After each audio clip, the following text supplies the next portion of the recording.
Are you like most professionals who haven't received training to meet the mental health needs of older adults?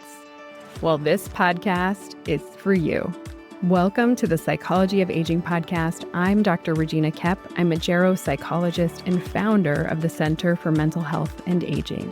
I created this podcast to give you tools and insights to meet the mental health needs of older adults.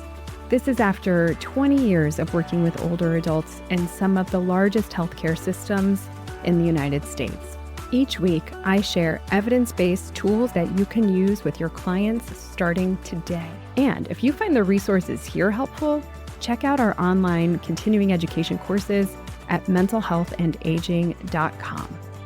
All right, let's jump into today's episode. Today's podcast episode is all about attitudes about sexuality and aging, and some facts about intimacy and aging and sexuality in older adulthood. It's important to know that our attitudes about sexuality and aging might actually influence an older adult's sexual health. So researchers have found that sex among older adults is often viewed very stereotypically as shameful, disgusting, laughable, and even non-existent.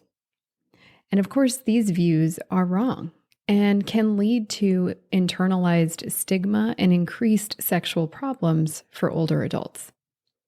During this episode, in this interview with Dr. Maggie Syme, I share an example, a clinical example of sex being denied to an older adult, even in their own personal, private sex life, as an example of non-existent sex, or you shouldn't be thinking about that at your age. And of course, when we internalize stigma related to later life sexuality actually has harmful effects for older adults. Much of the research has been done in healthcare systems and long-term care communities related to sexuality and aging. And what research has found is that there are incredibly mixed results on permissive versus restrictive attitudes about sexuality and aging.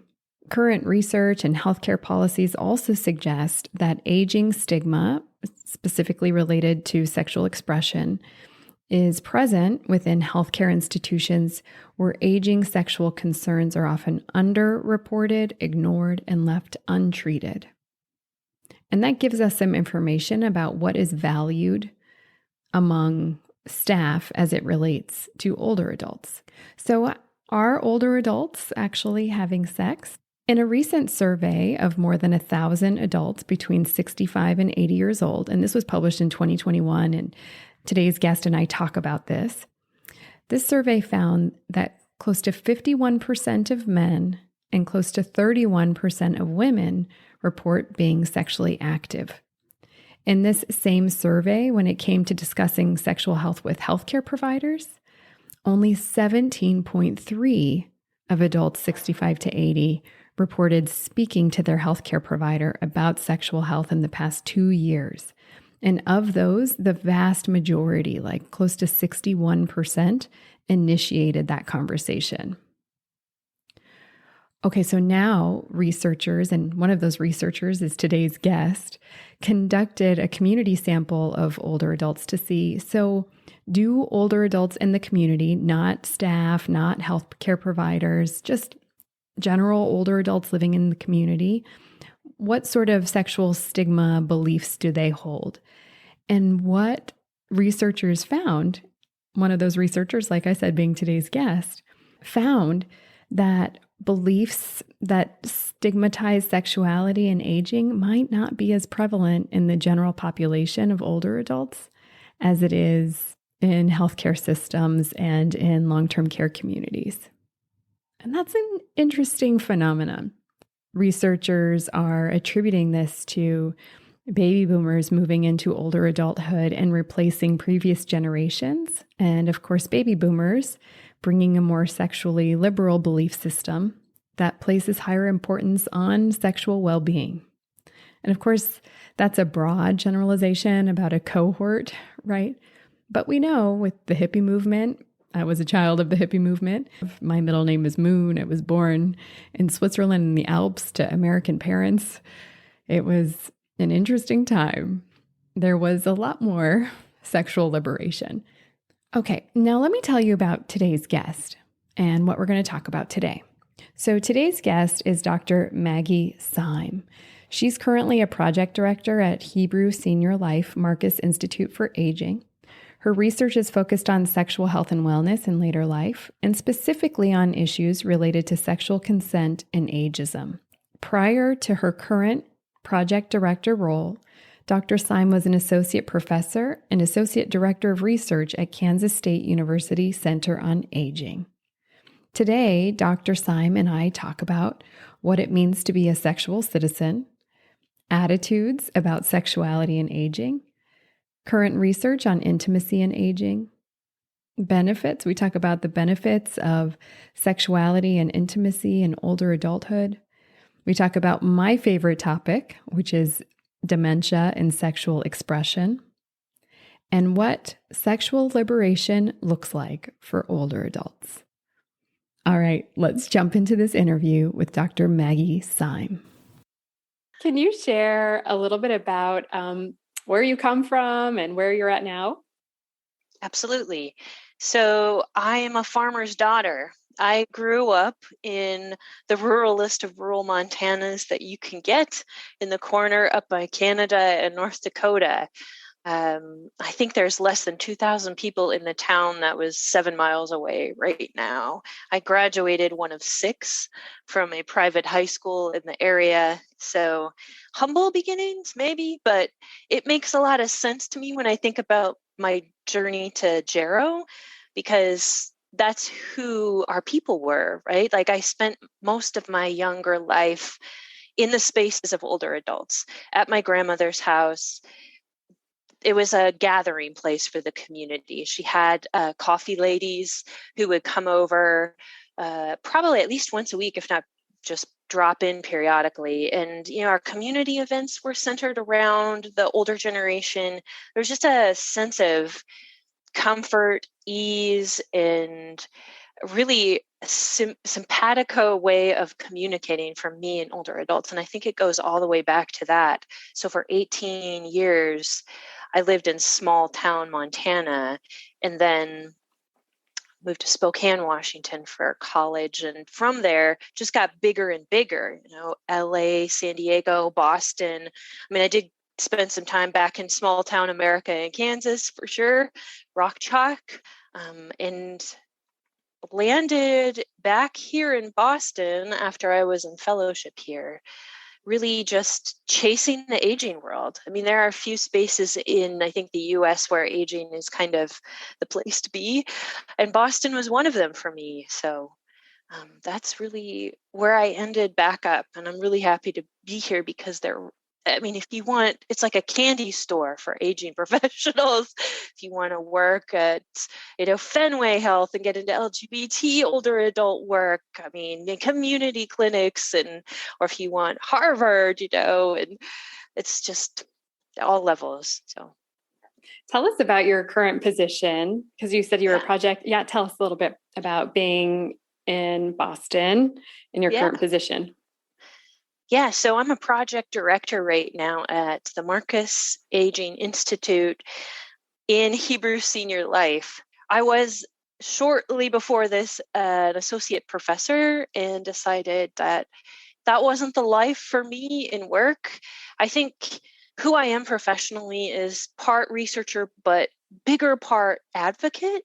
And being in aging, that's a perfect fit, right? Because we're constantly talking about rights of older adults and values and recognition for a group of folks who are really underappreciated and recognized and discriminated against in a lot of spaces. So I didn't get enough of the advocacy part, a little bit of the research and too much bureaucracy. And I decided I wanted to do more research, but feel like it had more of an advocacy bent, like working for a research institute that was moving the dial forward for older adults who were underserved. And these folks specifically work in the nursing home setting. So I thought, well, the one of the most vulnerable places we could get. Let's do it. So, and where rights need to be honored and protected. Exactly. And it was during COVID, so even more so, a stark contrast between who matters and who doesn't. And even in aging, the folks that matter the least were the folks in the nursing home. So that was a good place for me to be professionally. Mm-hmm. Well, thank you for doing this important work. And I hope it meets your professional and personal goals and needs. Someday I don't think I'll do research at all, and I'll just be in a nonprofit somewhere using those skills, those analytic skills, to look at patterns in existing data and tell people, like, this is what you should be doing to making your agenda more visible and getting more rights for hopefully older adults. That would be like a dream job. And speaking of research and advocacy and rights, one of your areas of specialty and research, and which maybe culminated, maybe didn't, but was represented at least in a recent clinical gerontologist journal, was on sexual health rights and sex rights for older adults. So the clinical gerontologist is a scientific journal that is peer reviewed. I've reviewed some of the cannabis articles. Actually, so many caregivers are using cannabis and wanting more information. And I didn't have that information. So I said, well, I'll review and keep learning. But so there was a recent special issue, which is volume 44, that came out just last month or in 2021. And it's called Sexuality in Later Life. And you were the editor of this particular journal. And I wanted to highlight something that you opened that journal saying, which was talking about sexual citizens. And so if it's okay with you, I'm going to just quote you. And I think you were quoting somebody else. So yeah, quote of a quote. A quote of a quote, yeah. It's like a parentheses within a parentheses. Yes. Okay, so here we go.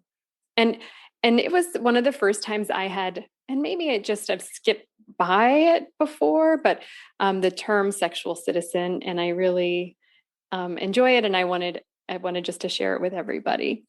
So you write in even the first paragraph here, sexual wellness is part of the tapestry of mental health and confers psychological, cognitive, and physical benefits throughout older age. However, wellness is unattainable without first granting sexual rights that are integral to being a sexual citizen in this culture, defined as, quote, control over one's body, feelings, relationships, access to representations, relationships, public and socially grounded choices. And that was the end quote by Plummer from 1995. Anybody can get access to this first page, and I'll make sure that there's a link to it in the show notes. But can you talk a little bit about how important it is, or sexual citizenship, how important it is for older adults, and maybe start this conversation around sexuality and aging and advocacy? Yeah, absolutely. I think if we look at the research that's been done, the scant amount that's been done, probably in the 2 or maybe 3 decades before this, I think a lot of it was just descriptive, like, oh, wow, this is happening. And here's a little bit of information about who's engaging in what kind of things predict, like, function or not. And they're small but growing section of people said, wait a minute. Like, you're describing a phenomena that is couched in a context of oppression, right? Like, older adults are not seen as sexual citizens, if you take the definition that I have, and you're describing something that is a proxy of what it could be because we put these constraints around it. So let's talk about those constraints and how they've shaped what we view as, acceptable older adult sexuality in this box, and what it could be if we actually opened up their rights to full citizenship in the different spaces that they occupy. So I think that's where I began, in the descriptive zone too, because that's, what everybody was doing. And I think one of the first articles I published was literally like, what predicts this type of experience or not, and a bunch of different factors. But then, you run into people in your life in different experiences that you have and you're like, wow, I missed the boat on that. I better back it up. And then you find out that other people are doing that too, which is what I found. And there were some folks at the University of New Zealand, or Massey University in New Zealand, Paul Simpson in particular, who's been publishing more sociological or sociocultural criticisms about how we view aging, sexuality, and in particular in a nursing home context. And he used the sexual citizenship as kind of that, this is what everybody should have, and put that frame around it. And it really made sense to me. And all of the things that I was reading about ageism and internalized ageism outside of the sexuality literature, it just, everything started to fit in this narrative of, well, what constraints are there that are producing these snapshots that we have, and how can we alter the context, and what might that do for what we really could achieve? Let's talk about some of those ageist, where the sexuality and ageism intersect. What are some of those snapshots? So some that I'm aware of and familiar with are older adults are no longer sexual. Like people being repulsed by imagining older people having sex. What other snapshots come to mind? Well, it's definitely older people shouldn't be having sex. And so there's a value judgment on that. Like you said, there's an ew factor or a just uncomfortable no around that. There's that they can't, right? That they're physically incapable and or mentally incapable, because that sort of edges on that myth of all older adults are frail and demented, and, those kind of fit together with they don't have sex, they can't have sex, and then they don't want to have sex, right? So your desire is gone. Nobody finds older people attractive. That's definitely one of those circles of myths in aging sexuality, and that there are these only certain acceptable ways, right, that older adults can be sexual, and that is mostly to be laughed at, made fun of, or be disgusted by. So we have kind of these tropes, right, of the older, dirty old man, right, and the cougar woman, which you might think would have been empowering, but the way in which it's depicted is not empowering, right? These women are predators. They're doing things they shouldn't be doing at their age. Their sexuality isn't being celebrated. It's being mocked. So those are some of those things. We're equating exactly. It to animal behavior. Yeah. And the other sort of intersection that's pretty stark, I guess you have it a little bit, is that older women are very much more like double, triple jeopardized in these ways, because they're held to a different sexual standard in life, but also in older age, right? So we have Viagra for men. We have no such thing for women. They, after reproductive age, right, aren't supposed to enjoy sex because that's not morally acceptable. And so we have a lot of those sort of already existing gender depictions that just amplify into old age. So women tend to be at a higher disadvantage than older men. Although, name your disadvantaged group, intersect that with aging, and it's probably not great for them. They're, this many ticks back behind the charmed circle of sexuality. Right, which is heterosexual men. Yep. Cisgender Younger, men. Cisgender, young, fit, beautiful, you name those. And, you don't ever really get close to old when you think about acceptable ways that society defines sex.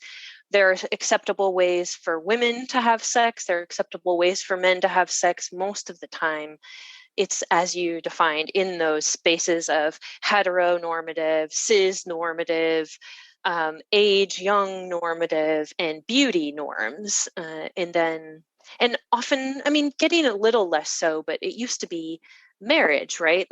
Or a committed relationship was the way in which it had to be defined, which X'd out quite a large number of folk who weren't interested in either second relationships or any long-term partnerships. And that might be more the case for some older groups than others too. So. Mm-hmm. Right. So then they're left entirely out of the conversation. In the journal that we were mentioning early on, one of the articles, which was entitled Interest in Sex and Conversations about Sexual Health with Healthcare Providers Among Older U.S. Adults, they surveyed more than 1,000 people between the ages of 65 and 80 and found that 50.9% of men and 30.8% of women reported being sexually active, yet 17.3% of those surveyed reported speaking to their healthcare provider about sexual health in the past 2 years. And of those people, of that 17.3%, their providers were not the person who would initiate the conversation. 60.5% of the time, patients initiated the conversation. And so I like to give statistics about how often older adults are indeed having sex. So those are adults between 65 and 80. There are other studies that show that, yes, older adults remain sexually active. And so I'm wondering if we could have a conversation about what some of the benefits of sexual activity are in older adulthood, and then maybe talk about what older adults and health and mental health and senior care providers can do to initiate these kinds of conversations so that the ball is not always in the older adults' court. Yeah.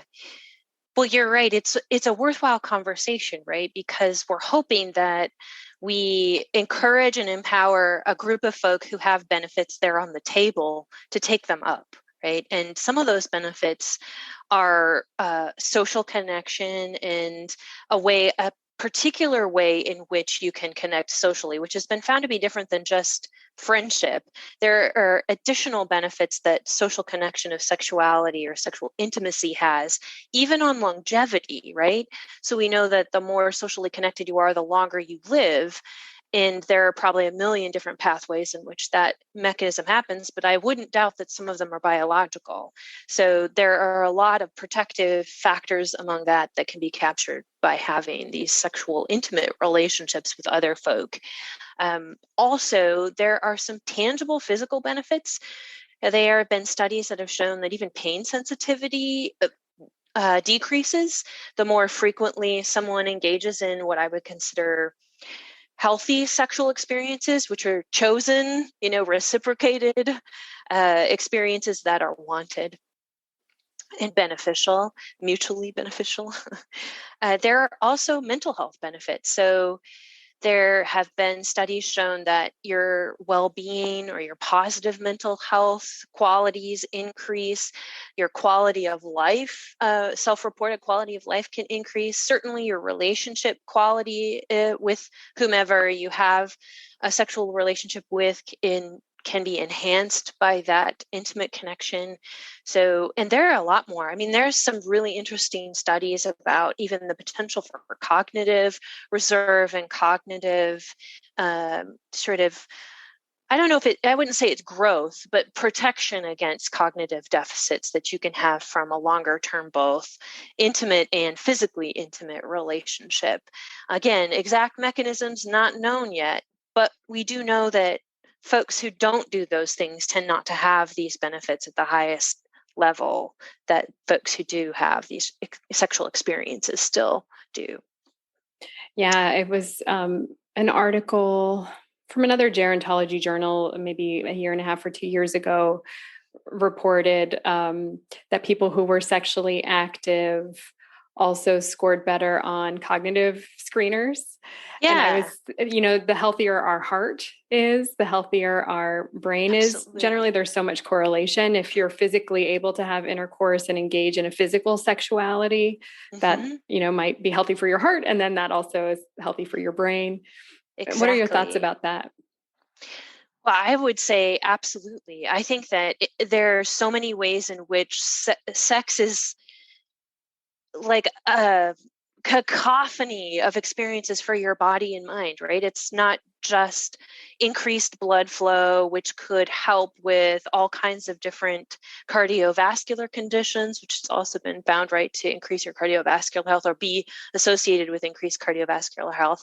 It's it has you get better sleep, for your brain, which is Yeah. intensely good for your brain. Your social relationships, again, you get those positive benefits from. So you've got, I want to say, chemicals in your brain, to make it at least accessible for people, chemicals in your brain that are pumping through there that increase your wellness and your physical wellness and your brain health. And there's emotional and intimate connection and feelings of sexual self-esteem that are feeding into all of these different parts of your brain and your body and your mind, and that are likely going to produce long-standing benefits. So it doesn't surprise me that folks who are able to enjoy and engage in healthy sexual experiences for longer across their lifespan are building better brain health, or at least potentially benefiting from a baseline good brain health and then being able to build onto that. Yeah. Another article from the journal that you edited, thank you, entitled Associations of Future Cognitive Decline with Sexual Satisfaction Among Married Older Adults, reported that it was a 10-year study. And so over the 10-year study period, 33.5% of individuals developed cognitive impairment, but participants with greater sexual satisfaction scores at baseline, so at the beginning of that 10-year study, were statistically less likely to convert from cognitively intact to mild cognitive impairment or dementia in the future. And so that, again, was people with greater sexual satisfaction scores in the study at the beginning of 10 years were less likely to convert to mild cognitive impairment or dementia. Just some other benefits. And yeah, back to that. And I wonder about like having the purpose-filled life and this sense of connection and desirability, and I'm lovable. What are your thoughts about that? I would agree that that's a key factor in that. So it's not just all of those physical ways in which, your blood, your brain chemicals, and all of those things. And I'm sure that they're involved, but there is this huge faction of things about sexuality that is psychosexual, right? So cognitive conceptions of yourself, and if you're sexual and desirable and seen as that and lovable, all of those things make a huge deal to our lives and the way in which we live them as a result, right? So we know that depressed individuals or individuals who have less mental health aren't as active, don't do as many things for themselves that are protective. So building up those psychosexual things in your life is going to be highly protective, because I think when you have experiences that poke a little bit at that, the stronger it is, the more resilient you are to those. And then you more likely are to continue those healthy experiences or pursue another healthy experience if you didn't just tank your sexual self-esteem because it was tiny, because you've never heard in your life that older women are beautiful or older men are lovable.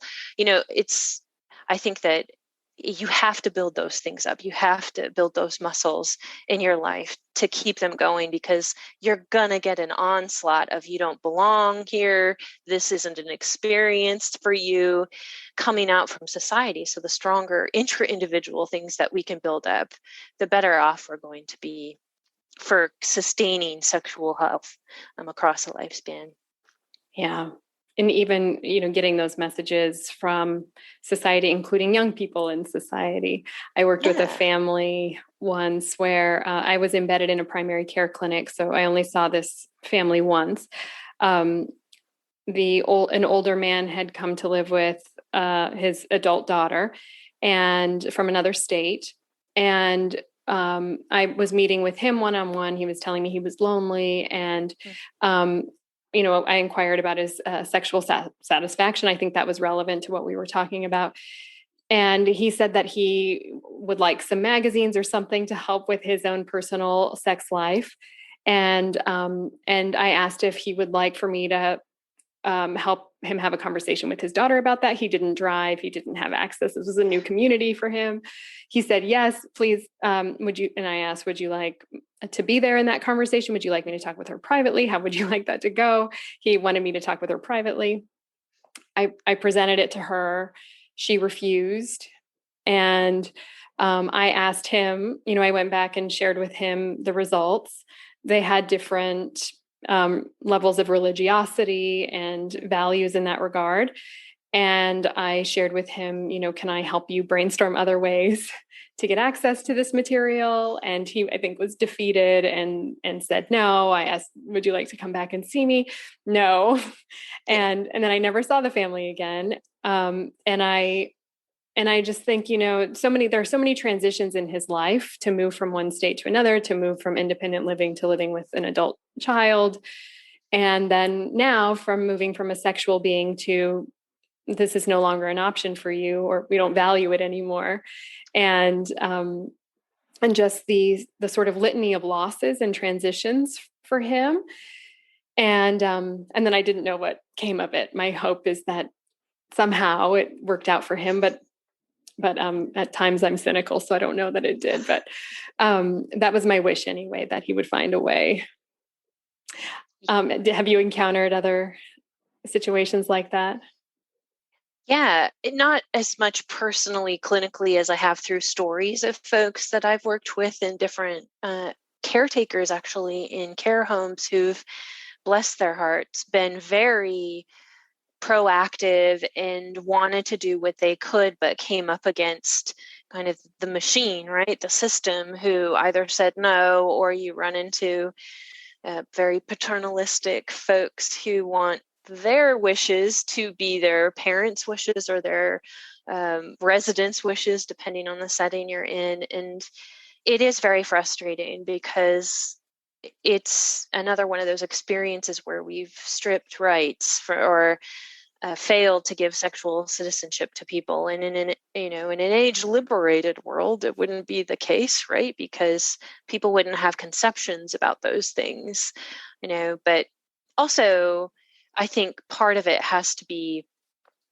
the sort of culture that is America, and when you think about this in places that potentially where you grew up in Switzerland and where folk in like Amsterdam, I've talked to people who are caregivers and work in nursing homes there, and they'll hire sex workers for folks, and they'll not blink an eye about buying a magazine or getting it to people because they don't see a value inconsistent thing there. There isn't this ageist overlying conception that this should not be done, or whatever ist, you're going to layer on top of ageist. So I think that's another hard take on this, is that we live in a particular context in which we're further away from those realities than a lot of other places in the world. And it really is those individuals like yourself and like the folks who tell me these stories who are fighting the good fight, right?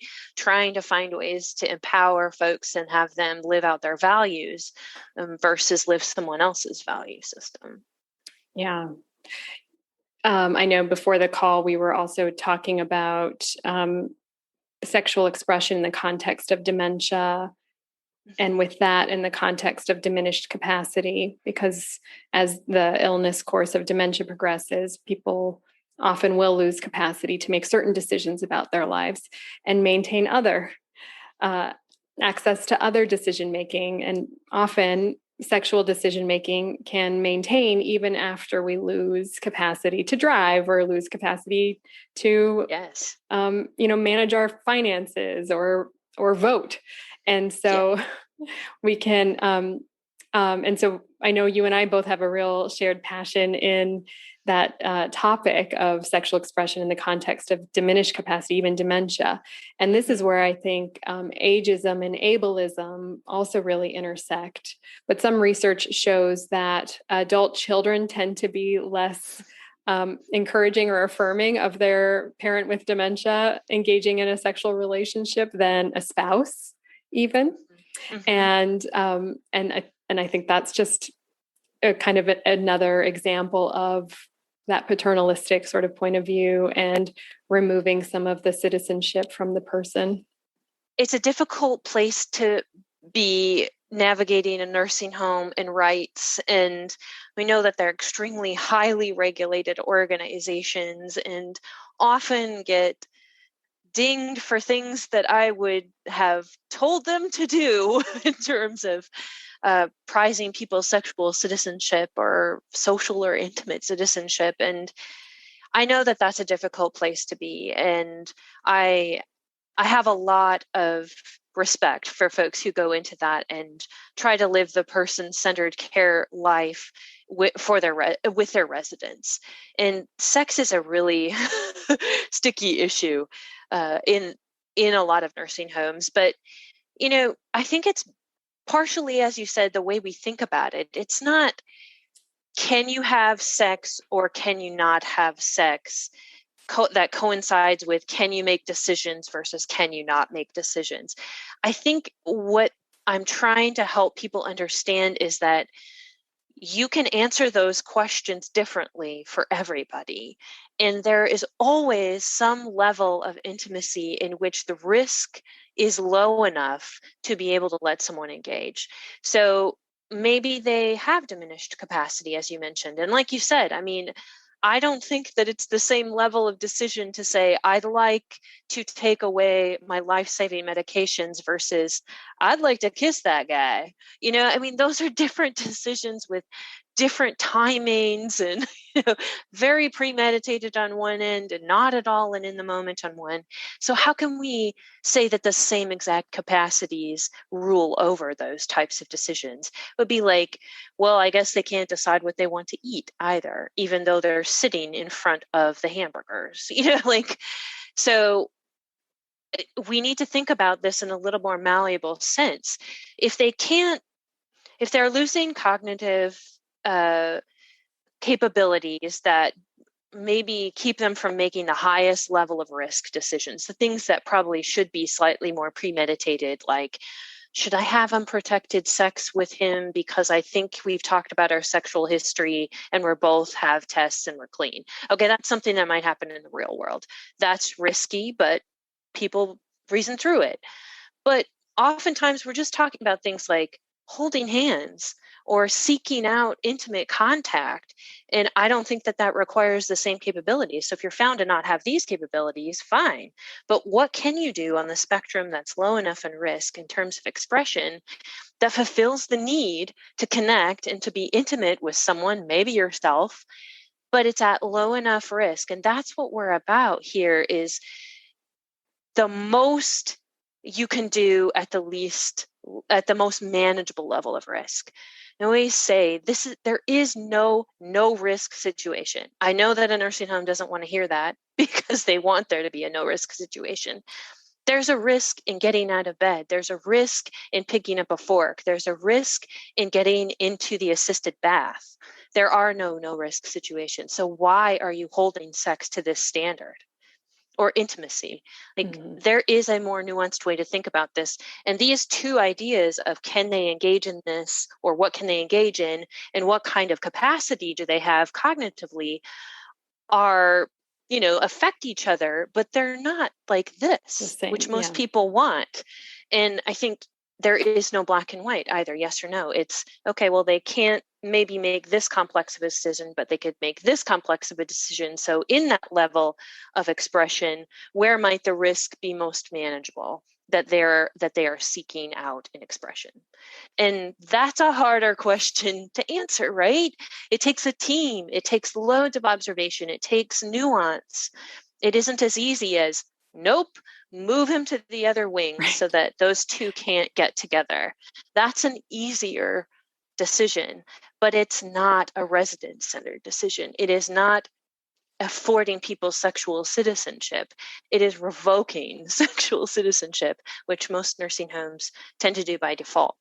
And so cruel. I mean, there are so many benefits even with, and there are certainly risks with dementia and sexuality, of course, especially if there's hypersexuality with dysregulation because of a disease process and all of that. But, there are also studies that show that it decreases behavioral agitation, that intimacy promotes quality of life for people living with dementia, all sorts of benefits in addition to risks. Yeah. And we're not asking people to become experts in how to do this. But I would argue that you already have the skills to assess risk and to mitigate risk and manage behavior. You do it in other realms. This is just the most difficult because it involves so many opinions, and it is harder to do. But everybody has the capability to do it. And I'm just asking you not to just say no. I'm asking you to think about it before you and make a individualized plan as opposed to nobody, not in this place. I can't deal with it, Right. Yes, I've heard that before. Yes. I even think, people have, and I do appreciate that in the context of diminished capacity, this is a wish, but even highly educated physicians I know have had unprotected sex, knowing that it's a high risk. And I think, exactly. we all make risky decisions driving, if we don't snap our seatbelt right away, or if we eat a donut with diabetes. Yep. If you drink a coffee while you're driving in the car, you've just tightened your risk. Right. Yes. And so I think we do also hold these standards that are like, well, I suspect most of the people sitting around the table have done something risky sexually. Maybe you're not disclosing that, but we all have our own histories with this, and that we're allowed to make bad decisions or unhealthy decisions and learn from them. I think sometimes, we have so much of a desire, and the regulatory, the system is real in terms of regulations and citations, and for long-term care communities or nursing home communities. So I don't want to minimize that, because I also know, I don't want a place to lose their license or something. For sure. And then they have a responsibility to protect the safety of other residents. And if somebody is hypersexual and is non-consensual because of impaired judgment or something with dementia, that's also complicated. Yep. So I also was thinking, I was presenting on this, and my husband had the idea, well, maybe we should just have a sexual advance directive. Like, if people just created their advance directives before they had dementia, wouldn't that be cool? And then I was reading, do you know Hillman? Yeah. Hillman is a recent, I don't know her personally, but I was reading one of her articles from 2017, and she mentioned this. I think it was in her article. And she said, well, that seems like a good idea on the surface, but one of the challenges is with sexual consent is then you're in the middle of it, and maybe you're okay with this particular person touching you in this particular place, but maybe you're not okay with this particular person touching you in this other place. For sure. That happens, in an instant, not in an advance directive. Yeah. I think there has been off and on this idea thrown around, right, about a sexual advance directive. And there have been a couple of pieces, interestingly, by in the legal arena about like their feasibility and things like that, particularly after the Rayhons case in Iowa, and that being such a high national profile case. And I think the bottom line is, you're correct. There's so much nuance to it that it would be difficult. And advanced directives in general are a bit of a sticky wicket legally sometimes anyway to enforce. But I think where they probably have the most bang for your buck is if you're in a committed relationship and one of you becomes incapacitated, sort of having that, this is my life partner, this is whom I'd want to be physical with, these are my values around sex. And if one of us becomes incapacitated, we agree to allow this relationship to continue in a sexual way, within, and you could even say within certain limits of, obviously if I'm being physically abused or something, like this person turns into somebody I don't know or something. But I think there's a potential for a more limited application in those situations, because those, like Henry Rayhons, become very tricky when someone from the outside gets to make a decision about your already existing long-term sexual intimate relationship based on sort of the changes that one of you has cognitively. And that's tricky, particularly obviously if one's an institution. It's a lot more under the table if you're both at home, right? So But I think that in those cases, it kind of gives us some tool to be able to use. However, I'm pretty skeptical of that holding up in court until we actually get a case where it worked.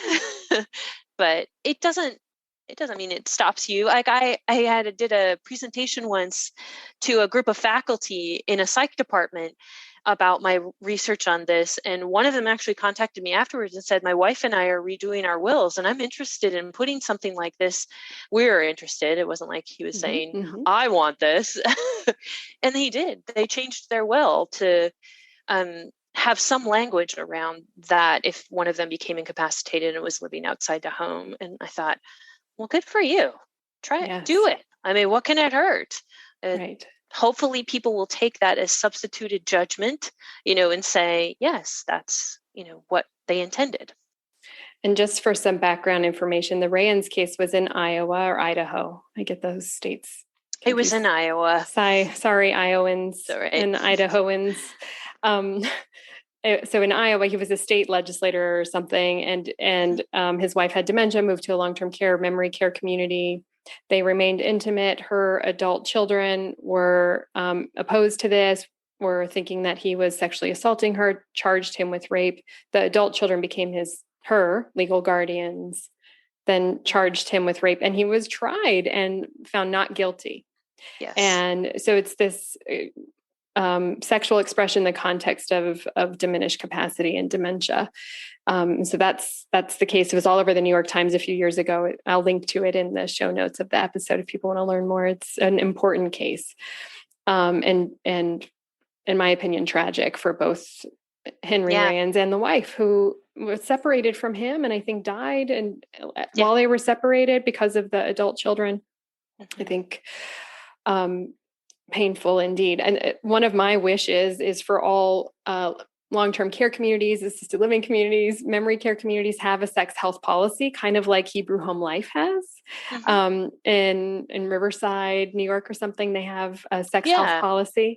And it's very simple. It's basically like, we honor sexual citizenship, like you're talking about. And if we're concerned that judgment might be impaired, or there might be exploitation, or there might be, shifts in an illness process that's impairing judgment, this is our process for investigating if this is a consensual relationship or not. But it at the outset, it honors sexual expression and sexual citizenship. And it's very simple. And my wish is that every community would have something like this, and then have a way of introducing the family and the people moving into the residents to this health policy, so that it's already on the table, so that if there are concerns, there already is sort of a conversation started.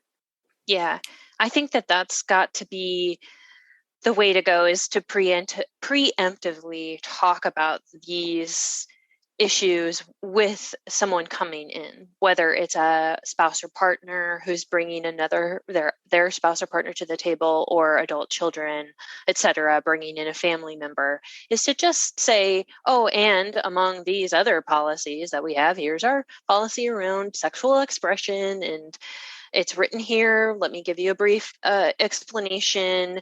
If this ever comes up, we can have conversations about this. Know that these are the guidelines that we follow, and feel free to address any concerns that you have. And depending on who is at the table and who takes up the questions, my sense is that most people be like, cool, let's not talk about that very much. Move along. Yeah. But, my hope too is that we will stay true to this idea of sexual citizen and amplify the rights of the resident as much as possible. Because as you know, Regina, you don't have to do everything a family member says. There is no legal recourse that they have for saying, I don't want my parent to do this, so they can't. What they can do is take their parent out of the home and withdraw, obviously, the financial compensation. But even if they're a guardian over a parent, there is no specific legal action around if you allowed something to happen that was protective of harm and risk, right? And if they are a guardian, there is no dependent power or there is no durable power of attorney for sex. It does not exist. So technically, it's sort of one of those gray areas that no one has jurisdiction over in specific. And we have too few court cases to know what would happen if we took this to the bricks, right? But in most cases, they're just getting what they want because they speak the loudest. And that doesn't cut it with me. A resident is your consumer. Mm-hmm. You are there to provide them with resident-centered care that is the best for them. And if this is the best care, protected from harm and reduced risk to the point of high benefit, I think that your argument's pretty strong. Mm-hmm. For allowing this to happen, particularly if, like you said, you have said at the outset, this is how we roll at this facility, given this particular area. I think it's good. And I know that doesn't give a lot of folks very much to go on because they want something hard and fast, and they can, say, okay, well, if this, then I'm protected. But we just got a big gray area in terms of sex in the law in nursing homes. Well, and back to your point about teamwork and observation and interview and making decisions as a team. Also, ombudsman can be helpful in being an advocate for the resident and in making some of these decisions. And it doesn't mean that we cut the family out either. They get to weigh in, they get to provide information, because how else would we know a history, and hopefully accurate, because hopefully they're not, reinventing their parents' history to keep them from doing things. But you want to have the family be as large of an advocate as you can. There may come a time when you need to push back on the paternalistic attitudes and the boundaries that you've set around what adult children get to say and don't get to say about their own parents' care. But that goes for every thing. Mm-hmm. I want my parent not to be able to have ice cream. Well, they want it, and it's not gonna, produce a lot of harm. I'm sorry. They're choosing it for them. You can't police that. You're more than welcome to take your parents to a place that doesn't allow them to have it. Of course. Out there have physiological, physical, emotional. That's right. What is sexual liberation for older adults? And then where can people learn more about you? Sexual liberation for older adults. I think in the future, if we were sexually liberated for older adults, we wouldn't have these tropes of older adults as comical or disgusting if they were engaging in sex. That would be one cue, right? We would still have them in our history, but we wouldn't have this purporting of those myths and those stereotypes that are currently governing aging sexuality, including that they're asexual, they can't do it, they're physically incapable, but also that it's disgusting and dirty. All of those things would be sort of, oh, really? Nobody really thinks that. Oh, I don't even, no. We would feel liberated too. If you were a 65-year-old, an 85-year-old, a 75-year-old, whatever, you wouldn't have age as a hang-up. You would feel your sexual self if you so chose. You would have a choice of partner if you wanted. You would be able to openly be older and gay, older and lesbian, older and bi, older and trans, Black, older and trans, whatever it was. We would be able to be out and about and feel confident, but safe, also safe in those spaces. And I think those things would key me into, I feel like we're becoming liberated. And people are safe and confident and proud and not oppressed. Mm-hmm. And the opportunity is out there for them to have safe, chosen experiences, regardless of who you are as an older adult. You are no longer fettered to it must be heterosexual, it must be with a same age person, it must be only cute expressions. Those things would be gone. And a sense of security in where you are choosing to express these aspects of your life. Yeah, I won't be harmed or. Yeah, I wouldn't have to worry if I was,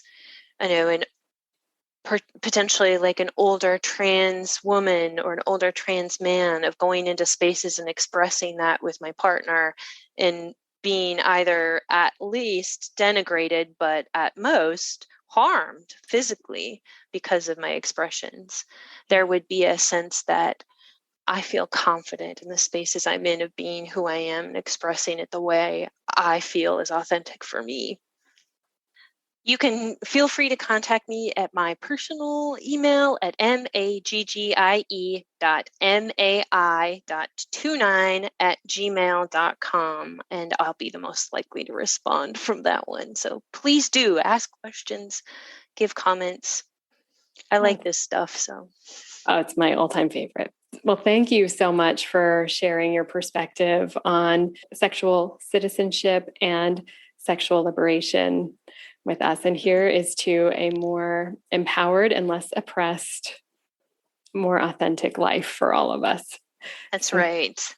Thanks so much. Yay! You're welcome. Let's make the world secure for everybody. Wasn't that a great interview with Dr. Syme? I wanted to spend a little bit of time talking about LGBTQ older adults. It's an important part of the conversation when talking about sexual health and aging, because sexual health and aging has to do with relationships and belonging and connection. And so let's talk about it. As mental health and senior care providers, we must shift the narrative about aging and sexuality toward a more accurate and holistic view. We heard in this interview that there are many documented benefits to sexual relationships in older adulthood.